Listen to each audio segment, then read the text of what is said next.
ഇപ്പോൾ സന്ദീപ് വാര്യർ നമുക്കൊപ്പം telephone line ചേരുകയാണ്. ശ്രീ സന്ദീപ് വാര്യർ, ബി.ജെ.പിയുടെ പുതിയ ഭാരവാഹി പട്ടികയാണ് നമ്മൾ ചർച്ച ചെയ്തുകൊണ്ടിരിക്കുന്നത്. 10 വൈസ് പ്രസിഡന്റുമാർ, 4 ജനറൽ സെക്രട്ടറിമാർ, ഒപ്പം 10 സെക്രട്ടറിമാർ എന്നിവരെ ഉൾപ്പെടുത്തിക്കൊണ്ടാണ് ഈ ഭാരവാഹി പട്ടിക വരുന്നത്.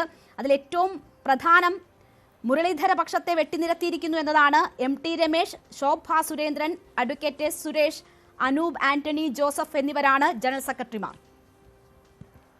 അത് ബി.ജെ.പിയുടെ ആഭ്യന്തര കാര്യമാണ്. ആ പാർട്ടിയിൽ ആരൊക്കെ ഭാരവാഹികളാകണമെന്ന് സംബന്ധിച്ച് തീരുമാനമെടുക്കേണ്ടത് ആ പാർട്ടിയാണ്. അത് സംബന്ധിച്ച് അത്തരത്തിൽ ഒരു അഭിപ്രായം രേഖപ്പെടുത്തണമെന്ന് സംബന്ധിച്ച് എനിക്ക് ചില ആശങ്ക ഉണ്ടെങ്കിൽ മുൻപ് ആ പാർട്ടിയിൽ പ്രവർത്തിച്ചിരുന്ന ഒരാളെന്ന നിലയ്ക്കും ആ പാർട്ടിയുടെ ആഭ്യന്തര കാര്യങ്ങളെ സംബന്ധിച്ച് ധാരണയുള്ള ഒരാൾ എന്നുള്ള നിലയ്ക്കും ഒരു സ്വതന്ത്രമായിട്ടുള്ള വ്യക്തിപരമായിട്ടുള്ള ഒരു നിരീക്ഷണം പങ്കുവെച്ചു കഴിഞ്ഞാൽ വാസ്തവത്തിൽ ഇത് കേരളത്തിലെ ബി.ജെ.പിയിൽ നിരന്തരം സംഭവിക്കുന്നതാണ്. ഏതെങ്കിലും ഒരു പക്ഷം പാർട്ടി പിടിക്കുന്ന സമയത്ത് മറുപക്ഷത്തുള്ള ആളുകളെ ഏകപക്ഷീയമായി വെട്ടിനിരത്തുക എന്നുള്ളത് സ്വാഭാവികമായി സംഭവിക്കുന്നതാണ്. ഇവിടെ സുരേന്ദ്രനും മുരളീധരനും ഒക്കെ കഴിഞ്ഞ കുറെ വർഷങ്ങളായി അവർ ചെയ്തു വെച്ചതിനുള്ള അതേ രീതിയിലുള്ള തിരിച്ചടി കിട്ടുകയാണെന്ന് മാത്രമേ ഇപ്പൊ പറയാൻ സാധിക്കുകയുള്ളൂ. പാർട്ടിയിൽ വളർന്നു വരുന്ന പാർട്ടിയിലെ ചെറുപ്പക്കാരായിട്ടുള്ള ആളുകളെ, പാർട്ടിക്ക് ഭാവി ഉണ്ടാകുമായിരുന്ന ഒരുപാട് ചെറുപ്പക്കാരെയൊക്കെ വെട്ടിയൊതുക്കി തന്റെ ആളുകളെ, ചിങ്കിടികളെ മാത്രം വെച്ചുകൊണ്ട് മുന്നോട്ട് കൊണ്ടുപോകുന്ന ഒരു സംവിധാനമായിരുന്നു സുരേന്ദ്രനും മുരളീധരനും കുറെ കാലങ്ങളായിട്ട് ഉണ്ടാക്കിയിരുന്നത്. സ്വാഭാവികമായിട്ടും സുരേന്ദ്രന്റെയും മുരളീധരന്റെയും കയ്യിൽ നിന്ന് പാർട്ടിയുടെ നിയന്ത്രണം നഷ്ടപ്പെട്ടപ്പോൾ ഇപ്പോൾ മറുപക്ഷത്തുള്ള ആളുകൾ അതേ രീതിയിൽ ഒരുപക്ഷെ അവരെയും ഒതുക്കുന്നതായിരിക്കാം. എന്തായാലും ഇത് കാലം കരുതി വെച്ച കാവ്യനീതി എന്ന് മാത്രമേ പറയാനുള്ളൂ. എന്തായാലും സുരേന്ദ്രന് കുറച്ചുകൂടി വലിയ വിശാലമായ കസേര കിട്ടട്ടെ എന്ന് ഞാൻ ആത്മാർത്ഥമായി പ്രാർത്ഥിക്കുകയാണ്. അദ്ദേഹത്തെ ഒരു ജില്ലാ കമ്മിറ്റിക്ക് പോലും വിളിക്കുന്നില്ല എന്നാണ് ഞാൻ മനസ്സിലാക്കിയത്.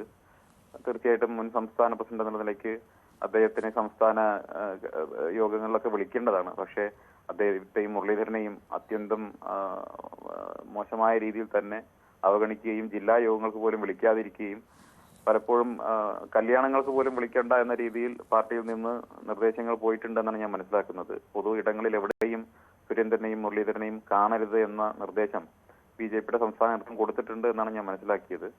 അതൊക്കെ തീർത്തും ജനാധിപത്യ വിരുദ്ധമാണ്. വളരെ കഷ്ടമാണ്. ഒരു കാലത്ത് വലിയ രാജാധികാര പ്രൗഢിയോടുകൂടി കേരളത്തിൽ വിലസി നടന്നിരുന്ന 2 നേതാക്കന്മാർ ഇന്ന് എത്തപ്പെട്ടിരിക്കുന്ന ഗതികേട് കാണുന്ന സമയത്ത് തീർച്ചയായിട്ടും അന്നൊക്കെ രാഷ്ട്രീയമായിട്ട് നമുക്ക് പല വിയോജിപ്പുകൾ ഉണ്ടായിരുന്നെങ്കിൽ പോലും അവരുടെ ഇപ്പോഴത്തെ ഈ ഗതികേടും കഷ്ടപ്പാടും പ്രയാസമൊക്കെ കാണുന്ന സമയത്ത് മനപ്രയാസമുണ്ട്.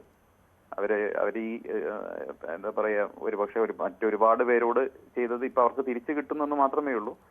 എന്നാൽ പോലും അവരെ തീർച്ചയായിട്ടും അവരെ ഈ പൊതുപ്രവർത്തന രംഗത്ത് തന്നെ നിഷ്കാസനം ചെയ്യുന്ന രീതിയിൽ ബി.ജെ.പിയുടെ ഇപ്പോഴത്തെ നേതൃത്വം പെരുമാറുന്നു എന്നാണ് ഞാൻ മനസ്സിലാക്കുന്നത്. സന്ദീപ് വാര്യർക്ക് നീതി കിട്ടി എന്നാണോ?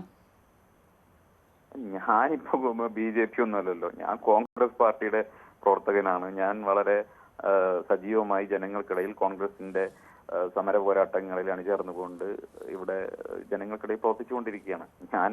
എന്നെ സംബന്ധിച്ചോളം ബി.ജെ.പിക്കകത്ത് ആർക്കൊക്കെ ഭാരവാഹിത്വം കിട്ടുന്നു എന്നുള്ളത് എന്റെ ഒരു പരിഗണനാ വിഷയമേ അല്ല.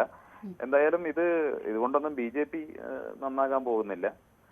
ബി.ജെ.പിക്ക് പ്രത്യേകിച്ച് ബി.ജെ.പി അതിന്റെ അടിസ്ഥാനപരമായ മതവർഗീയ പ്രത്യയശാസ്ത്രത്തെ ഉയർത്തിപ്പിടിച്ചുകൊണ്ട് മുന്നോട്ട് പോകുന്നിടത്തോളം കാലം ആ പ്രസ്ഥാനത്തിന് കേരളം പോലെ ഒരു ബഹുസ്വരമായ ജനത താമസിക്കുന്ന മണ്ണിൽ അതിലിടം കിട്ടുക എന്നുള്ളത് വളരെ പ്രയാസമേറിയിട്ടുള്ള സംഗതിയാണ്. അവരെത്ര മുഖം മിനുക്കാൻ ശ്രമിച്ചാലും, എത്രത്തോളം തങ്ങൾ മതേതരവാദികളാണ് എന്ന് മേക്കപ്പിട്ട് പറയാൻ ശ്രമിച്ചാലും ഉള്ളിലുള്ള അവരുടെ വർഗീയവാദികൾ അറിയാതെ പുറത്തോട്ട് വരും എന്നുള്ളതാണ്. പണ്ട് സ്വരാജ് വെഞ്ഞാറമൂട് സിനിമയിൽ പറയുന്നത് പോലെ, എത്ര പുറത്തേക്ക് വിനയം വാരിപ്പൊത്തിയാലും ഉള്ളിലുള്ള ഫ്രോഡുകൾ അറിയാതെ പുറത്തു വരുമെന്ന് പറയുന്നത് പോലെ ബി.ജെ.പി എത്ര വിനയം മുഖത്ത് വാരിപ്പൊത്തിയാലും ഉള്ളിലുള്ള അടിസ്ഥാനപരമായ ക്രൈസ്തവ വിരുദ്ധത, ഇസ്ലാം വിരുദ്ധത ഒക്കെ പുറത്തേക്ക് വരും. അതിപ്പോ ക്രൈസ്തവ വോട്ടുകൾ തേടാൻ വേണ്ടി അവർ ക്രിസ്മസ് കേക്കുമായി വീടുകളിലേക്ക് പോകും.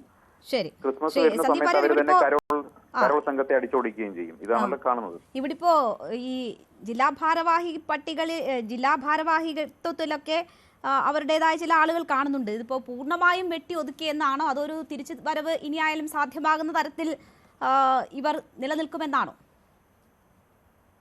അല്ല, ഇത് ഈ അവരുടെ ആളുകൾ എന്നൊക്കെ പറയുന്നത് ആപേക്ഷികമാണ്. അപ്പൊ അധികാരമുള്ളിടത്തേക്ക് ആളുകൾ പോവുക എന്നുള്ളതാണ് ബി.ജെ.പിയിൽ സംഭവിക്കാറുള്ളത്. അപ്പം സുരേന്ദ്രന്റെയും മുരളീധരന്റെയും കൂടെ ഇത്രയും ദിവസം ഉണ്ടായിരുന്ന ആളുകളൊക്കെ നാളെ രാവിലെ മുതൽ രാജീവ് ചന്ദ്രശേഖറിന്റെ പക്ഷത്തോടൊപ്പം നിൽക്കും, അല്ലെങ്കിൽ രാജീവ് ചന്ദ്രശേഖറിന്റെ പക്ഷത്തോടൊപ്പം ചേർന്ന് നിൽക്കുന്ന കൃഷ്ണദാസിനോടൊപ്പം നിൽക്കും എന്നുള്ളതാണ് സംഭവിക്കാൻ പോകുന്ന കാര്യം.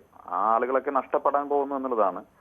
സുരേന്ദ്രനും മുരളീധരനും BJP രാഷ്ട്രീയത്തിൽ അനാഥമായി മാറി എന്നുള്ളതാണ് ഞാൻ മനസ്സിലാക്കുന്നത്. പ്രത്യേകിച്ച് ജനകീയമായ യാതൊരു പിന്തുണയും ഇല്ലാത്ത ഒരാളാണ് മുരളീധരൻ.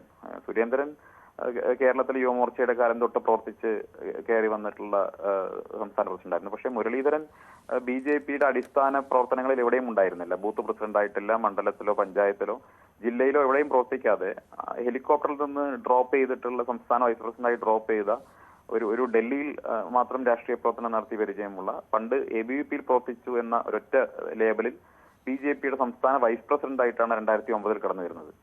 അപ്പം BJPയിൽ വളരെ ചുരുങ്ങിയ കാലത്തെ പ്രവർത്തന പാരമ്പര്യം മാത്രമാണ് മുരളീധരനുള്ളത്. അതുകൊണ്ട് തന്നെ അയാൾ ഒട്ടും ജനകീയനല്ല, ജനങ്ങൾക്കിടയിൽ വേരുകളില്ല.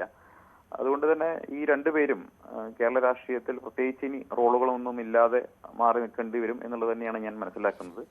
പ്രത്യേകിച്ച് അവരെ പൊതുപരിപാടികളിൽ എവിടെയും കാര്യമായിട്ട് പങ്കെടുപ്പിക്കേണ്ട എന്ന രീതിയിൽ തന്നെ ആയിരിക്കണം BJPയുടെ നേതൃത്വം തീരുമാനിച്ചിട്ടുള്ളത്. അതാണ് ഇപ്പോൾ കണ്ടുകൊണ്ടിരിക്കുന്നത്. ജില്ലകളിലെവിടെയും കാര്യമായ എവിടെയും പരിപാടികൾ കൊടുക്കുന്നില്ല. എന്നാൽ പരാതി ഒഴിവാക്കാൻ വേണ്ടി ചിലപ്പോൾ അവിടെ ഇവിടെ 1-2 പരിപാടികളിൽ പങ്കെടുപ്പിക്കുന്നതിലുപരിയായി പ്രധാനപ്പെട്ട ഡിസിഷൻ മേക്കിംഗ് എവിടെയും അവരെ ഉൾപ്പെടുത്തുന്നില്ല എന്നുള്ളതാണ് ഞാൻ മനസ്സിലാക്കുന്നത്. ശരി, എന്തായാലും വളരെ നന്ദി ശ്രീ സന്ദീപ് വാര്യർ ഈ അവസരത്തിൽ ഞങ്ങളോട് സഹകരിച്ചതിന്. മുരളീധരനും സുരേന്ദ്രനും അനാഥമായിരിക്കുന്നു എന്ന് പറയുന്നു. കാലം കാത്തുവെച്ച കാവ്യനീതിയാണ് ഇത് എന്ന് പറയുന്നു. രണ്ടുപേരെയും പ്രധാന പരിപാടികളിൽ ഉൾപ്പെടെ വിളിക്കേണ്ടതില്ല എന്നതാണ് പാർട്ടിയുടെ നിർദ്ദേശമെന്നും ഒക്കെയാണ് സന്ദീപ് വാര്യർ ഈ സാഹചര്യത്തെ നോക്കിക്കാണുന്നത്. നമുക്ക്